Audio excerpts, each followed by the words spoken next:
The first type of period flow we're going to talk about is the most common one, and that is heavy bleeding. Yes, that's the most common. I've already told you what bleeding should look like, whereas you could go up to 4 hours without having to change your period product.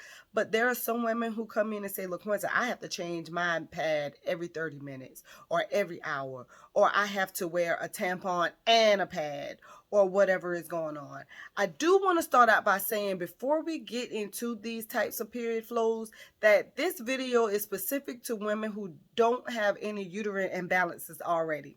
So with that being said, I mean women who don't already suffer from PCOS, just cysts in general, or fibroids, endometriosis.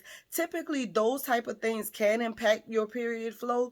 And so this is specific to women who don't have any imbalance, or maybe unaware of any imbalances that they have. And so they're just trying to figure out what's going on with them. So getting back into number one with the heavy bleeding can be caused by two different things.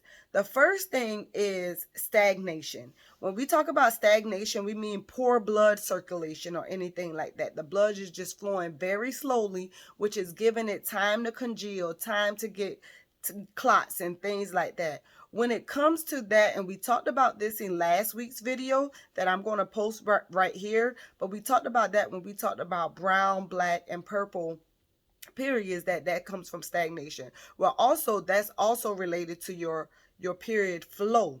When it comes to this particular type of period flow, these stagnation can be a concern because the blood is flowing very slowly and getting time to darken, as in period color, but it's also getting time to congeal and form clots and things like that. With that being said, whenever there's stuff that gets stuck on the uterine wall, our body naturally does what it is supposed to do and want to help get that off.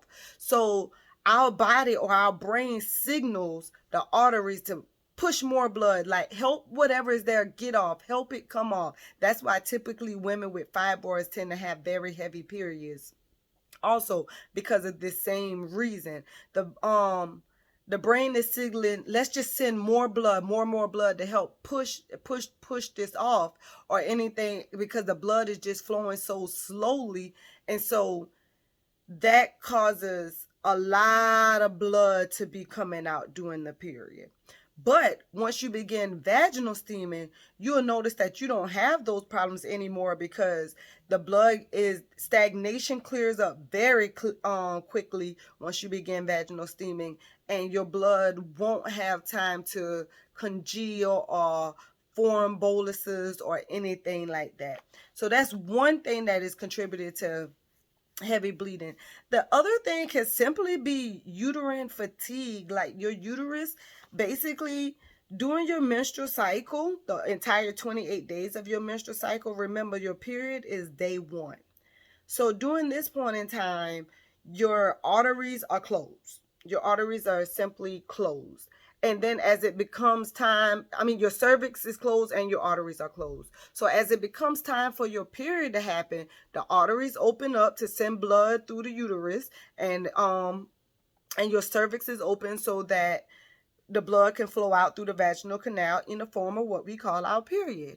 Well, sometimes with uterine fatigue, the arteries don't close and open, or when it's time for them to open to let the blood flow out, they're like this. They open, they're not just open enough for a little blood flow, they're just wide open.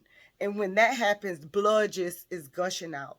Now, uterine fatigue is a very, very complicated thing to explain, but if you definitely want me to go into detail about it, leave a comment below and I will put together a video on it.